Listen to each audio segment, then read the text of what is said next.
Então, hoje a gente não tem mais aquela liberdade de coletar os dados que a gente quer, fazer o que a gente quer, transferir para quem a gente quer. Hoje a gente tem regras para seguir e se a gente não seguir, é um crime federal.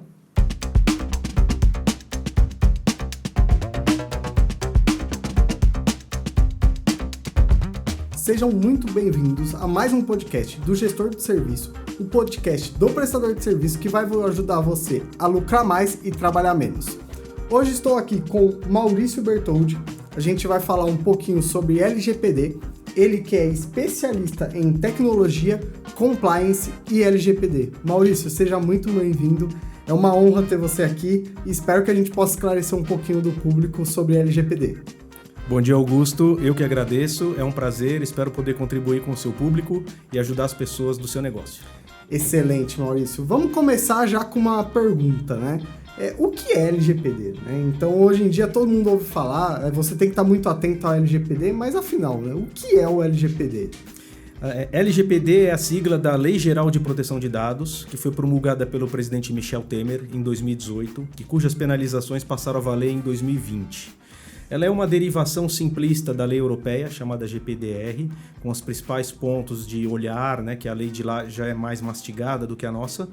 E hoje ela já está no 4º ano de atuação. Ela tem uma autoridade nacional que fiscaliza, chamada ANPD, Autoridade Nacional de Proteção de Dados, é o órgão fiscalizador. Tem poder de autarquia, está sob o Ministério da Justiça e tem até o poder de embargar uma empresa que não cumpra as determinações da LGPD. Ela é focada na regulamentação de como as empresas podem usar os dados das pessoas no trabalho. Então, hoje a gente não tem mais aquela liberdade de coletar os dados que a gente quer, fazer o que a gente quer, transferir para quem a gente quer. Hoje a gente tem regras para seguir e se a gente não seguir, é um crime federal.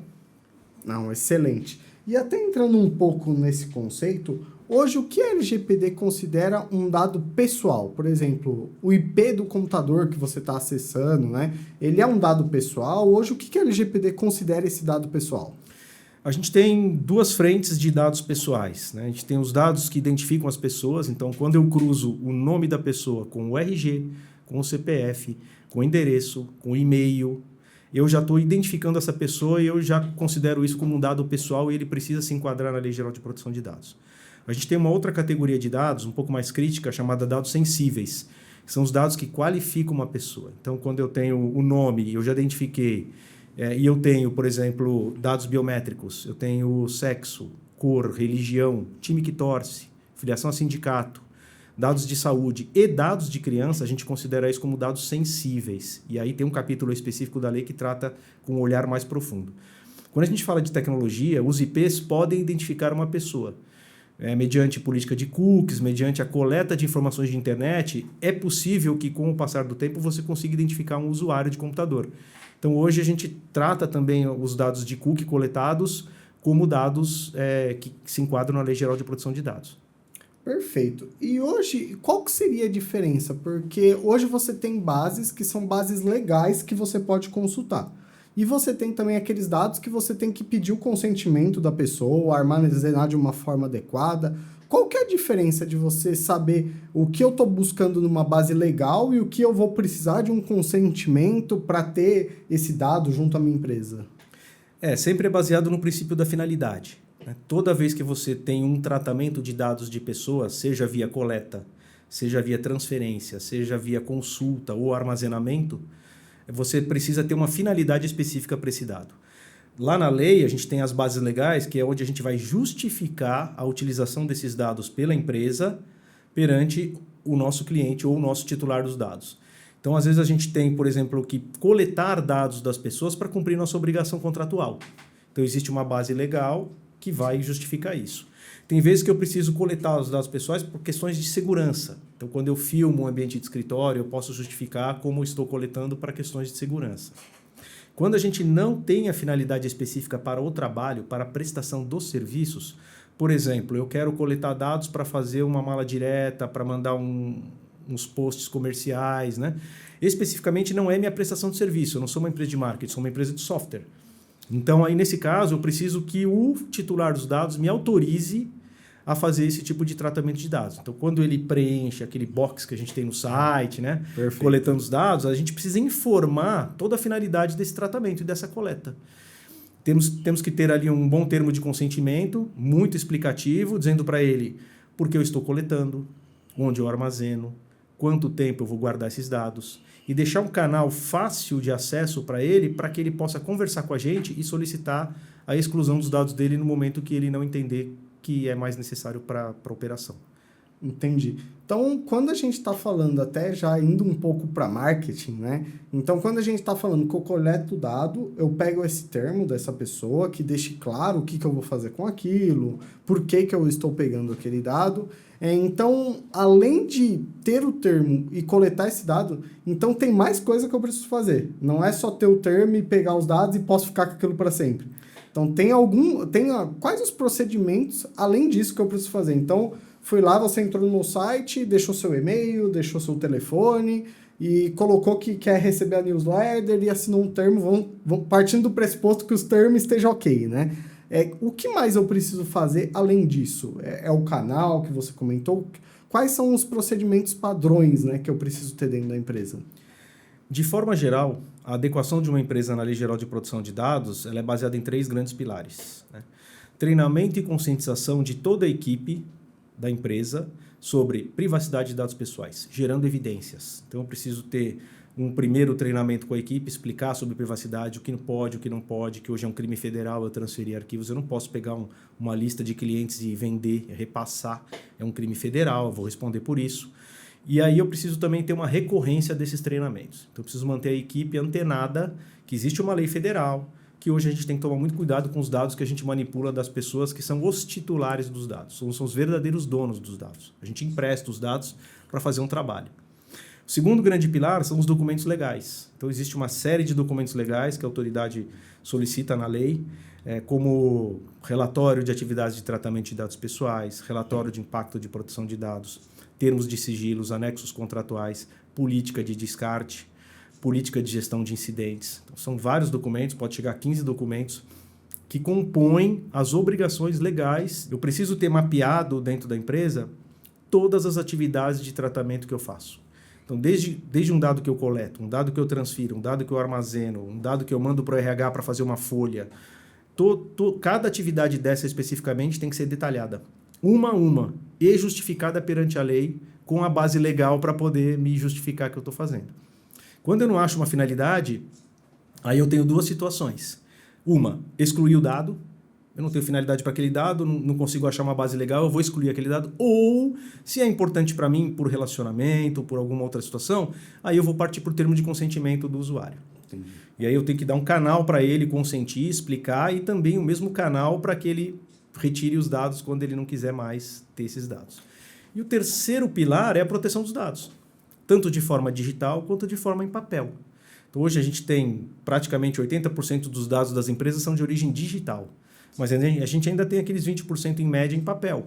Ficha de colaborador, colégios têm muito dado em papel de aluno, provas, né, livros de matrículas, mas os dados têm que ser protegidos de acordo com a lei também. Então, você tem que ter planos de mitigação de risco dos dados digitais e dos dados em papel.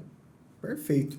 Até aproveitando, já que a gente entrou um pouco de mitigação de risco, e no caso de vazamento de dados? Então, estou de acordo, tenho toda a documentação, mas ocasionou um vazamento de informação.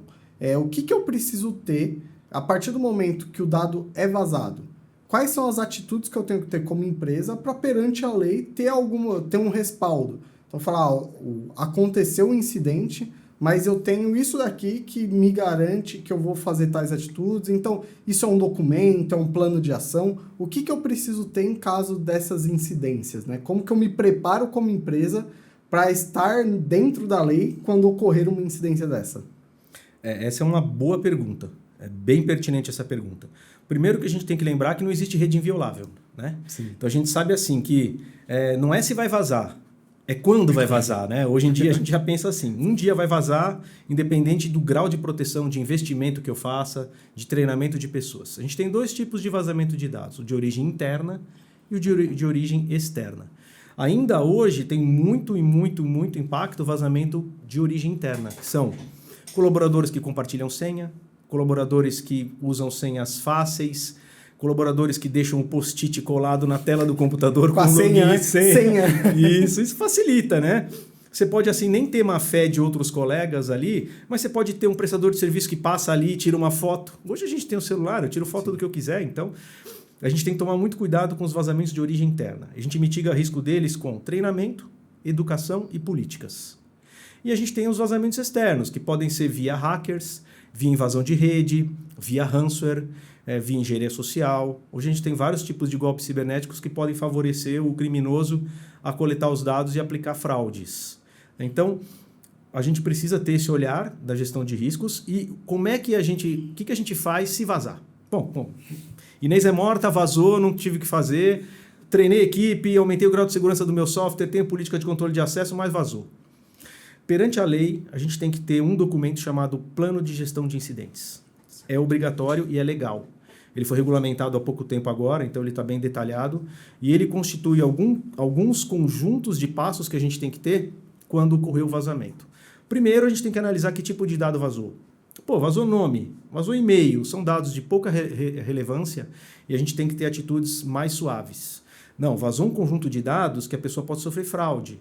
Então, vazou nome, RG, CPF, vazou dados bancários, vazou dados de saúde, dados biométricos. Aí a gente tem que seguir o plano de ação do gestão de incidentes. Ele vai desde iniciar com um plano de mitigação de riscos. Então, o que a gente vai fazer para mitigar e para estancar o risco nesse momento? Nós temos que parar esse vazamento. Primeira ação. Segunda ação, o que a gente vai fazer para que não ocorra mais? Documentar e criar um plano de ação para isso. Terceira situação que a gente pode chegar a ter que fazer, avisar os titulares dos dados que ocorreu um vazamento, para que eles possam se precaver, né? Então, isso também pode acontecer. E a gente tem que também, eventualmente, avisar a autoridade nacional com um documento específico dizendo: vazou dado, os dados que vazaram foram esses, o que eu fiz foi isso, o que eu estou fazendo para não vazar novamente é isso. Comuniquei os titulares dos dados e a autoridade nacional fica ciente. Então, existe um procedimento pesado. Isso pode trazer uma imagem negativa para a empresa. Então, o ideal é que a gente vá na prevenção, né? Sim. Por mais que você vá agir, ocorreu, né? Não pode mudar o fato que ocorreu esse vazamento, né? Até aproveitando, a gente tem acabei perguntando para algumas empresas que são clientes da Everflow se tinham algumas perguntas para a gente aproveitar, né? Algumas situações que são mais do cotidiano, né? Um cliente comentou que hoje a prioridade no atendimento, 98% é via WhatsApp. Então, hoje, ele sempre coleta os dados no WhatsApp e coloca na plataforma da Everflow, né? Quais cuidados ele precisa ter, especialmente nesse caso, porque a gente está falando do WhatsApp, que é uma empresa internacional, e o dado vai ficar lá, que ele mantém backup, ele mantém tudo. Então, quais cuidados ele precisa ter na vertente dessa plataforma que ele não tem tanto o controle e da plataforma da Everflow, que ele já tem um pouco mais controles de apagar os dados, mais fácil, né? Mais simples. Mas quais cuidados ele precisa ter? Existe alguma coisa que já é meio um senso comum, assim, de como agir, né? De tempos em tempos apagar a conversa do WhatsApp, alguma coisa assim? O consenso que a gente tem é que não dá mais para viver sem essas ferramentas, né? Teoricamente, a gente ia sugerir que essas trocas de informações fossem feitas via e-mail, porque a gente tem um controle maior da rastreabilidade dos e-mails do que em relação às mensagens instantâneas. Aí, falando já genericamente, não só de WhatsApp, mas de Telegram, de outros aplicativos, primeiro, procurar uma solução corporativa, né? Então, se eu sou uma empresa que costumo coletar dados e a minha equipe utiliza essa ferramenta para coleta de dados para o trabalho, eu sugiro que se contrate uma solução corporativa que já tenha uma base de enquadramento e adequação na Lei Geral de Proteção de Dados para dar segurança para você, que é a empresa cliente, nessa situação. Porque hoje em dia muitas empresas utilizam o WhatsApp pessoal, né? Então o colaborador tem o celular pessoal e aí você fica um pouco mais vulnerável em relação ao que ele vai fazer com esse dado. Bom, segundo, utilizar telefones corporativos. Sempre que possível, procurar focar no uso dos aparelhos, se são mais de uma pessoa, às vezes é um bot, né? Mas às vezes são as pessoas que coletam os dados ali para o trabalho, procurar passar telefones corporativos para que você tenha gestão dos aparelhos. Medidas de segurança nos aparelhos, antivírus nos aparelhos, controle de senha nos aparelhos, para que se esse telefone cair em mãos de uma pessoa mal intencionada, ele tem uma dificuldade maior de ver os dados. Terceiro são processos e políticas, né? Como eu te falei, as pessoas das empresas precisam ser treinadas sobre privacidade de dados. Elas têm que saber que, quando elas coletam dados de pessoas, elas não podem transferir, não podem manipular, não podem vender esses dados, porque é um crime federal. Então, aí vem a parte da pessoa, que às vezes a gente controla muito a tecnologia, mas o fator humano é onde vai escapar, vai ser a ponta da corda. Então, eu diria que ter um bom conjunto de políticas de governança de TI, ter um bom programa de treinamento, ter um comitê de privacidade de dados atuante, com posts recorrentes sobre proteção, o que podemos fazer, o que não podemos fazer, vai mitigar riscos no tratamento de dados via mensagens instantâneas. Excelente. E falando de sistemas, né, que você tem mais controle, né? Então, ou você contratou uma API oficial do WhatsApp que já tem essa adequação LGPD, ou você tem um ERP como o da Everflow, que você tem esse log dos dados, né? Falando do sistema, né? O que o sistema precisa ter e qual a parte da empresa para manter registrado tudo que foi feito em cima daqueles dados? Então, hoje, um padrão, né, de agir seria você ter log de quem altera informações sensíveis. Ah, não, Augusto, eu preciso ter log de tudo. Mesmo coisa que um pedido de venda, né, que a gente estava comentando. Eu preciso ter um log de pedido de venda só por ele estar vinculado a um cliente. Hoje, o que na lei, aonde que está, o que eu precisaria ter desse controle, né, de alteração, exclusão e inclusão de dados? Tá. Vamos situar os agentes numa situação dessa. Então, eu tenho o controlador dos dados. Sou eu, cliente, contratei o software, vou alimentar o software com informações para poder utilizar e fazer meu trabalho. Então, eu sou o controlador. Eu tenho o controle dos dados e do que vão ser e vou direcionar o que vai ser feito com os dados. O segundo agente é o operador. Aí é a ferramenta propriamente dita. É a ferramenta que recebe os dados, manipula e efetua o trabalho. Ambos têm responsabilidade no processo de tratamento de dados pessoais perante a lei. Ambos têm, tanto o controlador quanto o operador. Falando do operador, que é a ferramenta, a gente está aqui falando de LGPD, então a gente está relacionando a dados pessoais. Então a gente precisa monitorar o que acontece com os dados das pessoas, não necessariamente com os dados de negócio. Então a LGPD não vai ter olhar para o pedido de venda, para o CNPJ, para o estoque, né, para o romaneio, ela não vai ter esse olhar. Isso é uma outra situação de governança que aí você aplica para o seu negócio. Agora, tudo que envolve dados de pessoas e que identificam pessoas, aí a gente tem que monitorar.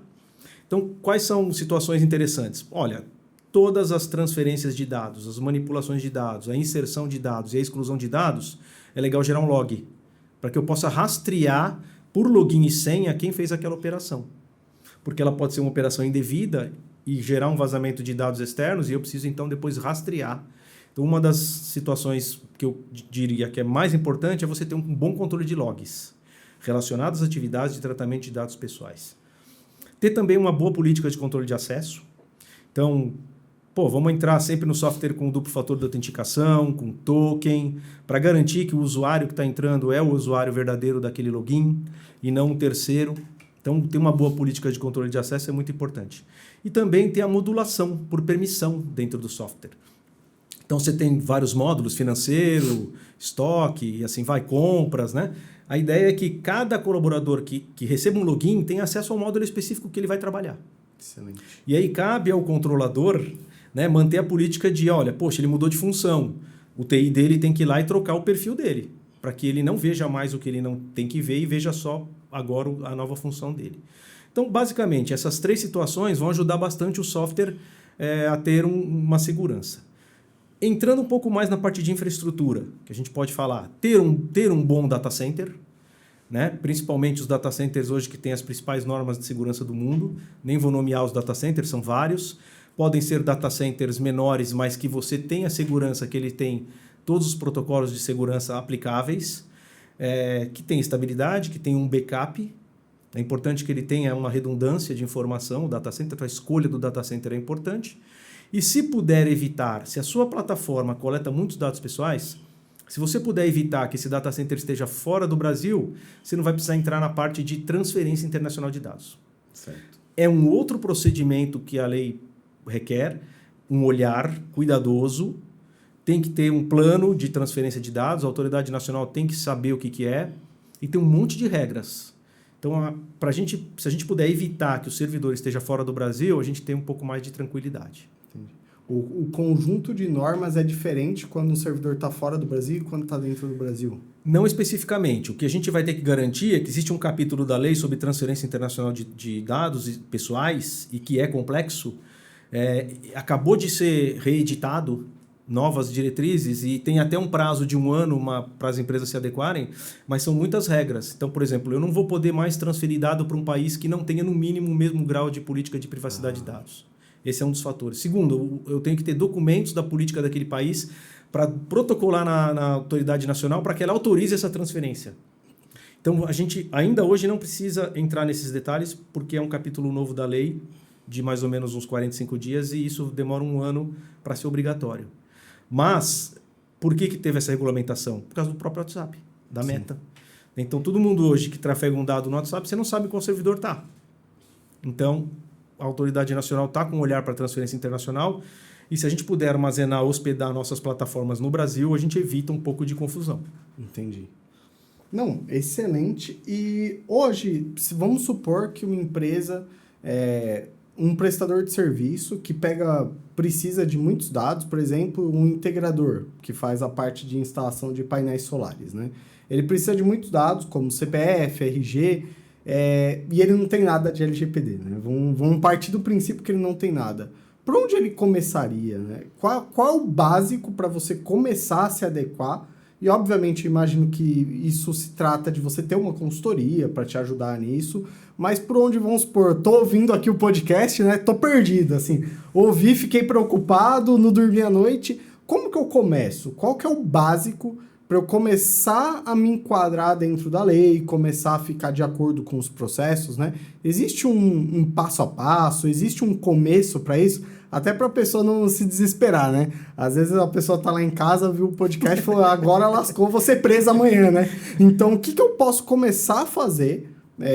Como disse, eu imagino que o melhor caminho é você contratar uma consultoria que vai te apoiar nisso, que tem o expertise, mas quero começar amanhã já a fazer o básico. O que você indicaria para esse prestador de serviço começar a fazer? Olha, são 2 recomendações. A primeira, você já falou, contratar uma consultoria com experiência. Se ele tem um porte razoável, se ele tem um volume de tratamento de dados pessoais e se ele incorre em dados sensíveis, eu recomendo que ele efetivamente contrate uma consultoria que tenha expertise, que tenha experiência e que, se possível, já tenha feito alguma adequação na vertical dessa empresa.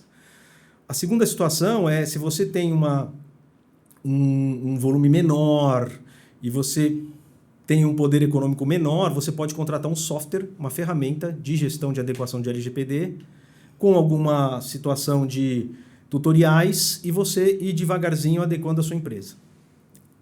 Eu prefiro o processo completo de uma consultoria que vai do início ao fim. Nós, quando fazemos os projetos, fazemos na prática a adequação e entregamos todos os planos de ação para que a empresa esteja adequada. E quando a gente fiscaliza a execução dos planos de ação, a gente entrega um termo de compliance para a empresa, um atestado que ela está adequada à LGPD. Quais são os passos para fazer isso? Tudo começa com assessment, com mapeamento. Eu preciso mergulhar na empresa e entender todas as atividades de tratamento de dados pessoais da empresa. Então, eu preciso, de forma consultiva, conversar com os líderes de processo, mapear cada atividade de tratamento, porque eu preciso da descrição de cada uma.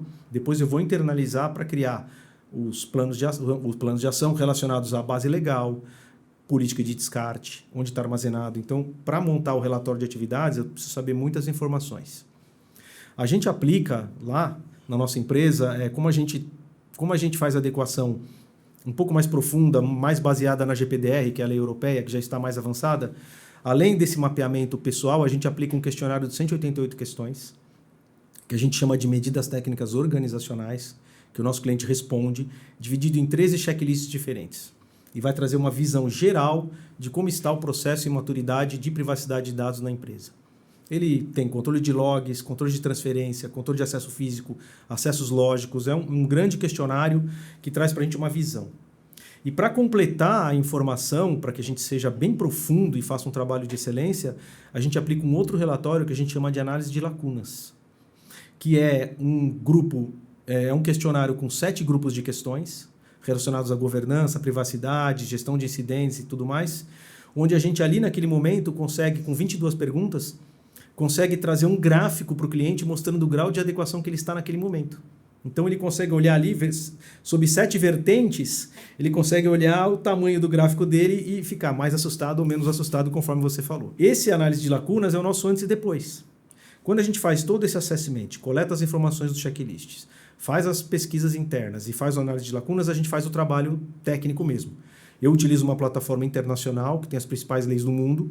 É um software que a gente representa, inclusive, que a gente pode até vender licença para ajudar as empresas e a gente treina como usar. E a gente faz a imersão e alimenta o software. E de lá vem a parte consultiva. Criar os planos de ação para a adequação da empresa. Quando a gente conclui os planos de ação, a gente faz um double check. A gente responde de novo a análise de lacunas como se todos os planos de ação tivessem executados. E aí a gente vai ver o quanto a empresa evoluiu. Perfeito. E aí eu consigo saber se eu esqueci alguma coisa, se eu preciso aprofundar em algum lugar, porque o gráfico vai me dizer ali se eu ainda estou com alguma deficiência de adequação. Então é o seguinte, cliente, hoje você está assim, o gráfico está aqui, você está assustado. Com a execução dos planos de ação que a gente passa para vocês, vocês vão ficar nesse patamar de adequação e vão poder se considerar como adequados. Então, a primeira etapa é o assessment mesmo, é a parte pesada do trabalho. É entender onde você está, né? O que você tem já de política, até para conseguir depois você medir a efetividade, né? Então, sair daqui e fui para cá, né? Então, para você saber de onde você saiu, você precisa estudar a empresa e tentar entender onde ela está hoje, né? Em quais políticas ela já adotou. Uma questão muito importante também que a gente veio comentando e você falou muito disso, que é a questão da treinar as pessoas, né? Treinar, capacitar, conscientizar as pessoas. Hoje, como que na prática, como que é feito isso? Você cria como se fosse uma universidade corporativa para ter essa base de conhecimento? Ou é legal você participar de certificações externas, cursos externos, ou ambos, né? Ter uma conscientização interna e externa. Como que você vê a melhor maneira para você capacitar as pessoas e conscientizar, né? Porque, como você falou, não adianta ter toda a tecnologia do mundo e a pessoa usar errada, né? Então, você tem controle de acesso, você sabe quem acessou, mas a pessoa não se importa com isso e compartilha mesmo assim, né? Então, qual a menor maneira? É algo híbrido? Então, treinamentos internos e esses treinamentos externos faz parte de uma consultoria, por exemplo, essa rotina de treinamento? Qual o melhor jeito de você capacitar a equipe? Nesse caso, a gente vai fazer sob demanda, né? Então, eu tenho perfis de empresas com menos colaboradores, mais centralizados, até empresas que têm muitos colaboradores descentralizados. Então, a estratégia do treinamento ele é personalizado. Eu posso, efetivamente, em alguns clientes nossos de porte menor, a gente aplicou uma ferramenta do governo federal, que é uma certificação, são 10 horas de treinamento do próprio governo federal e que traz um certificado. Então, a gente passou isso como medida para que todos os colaboradores fizessem.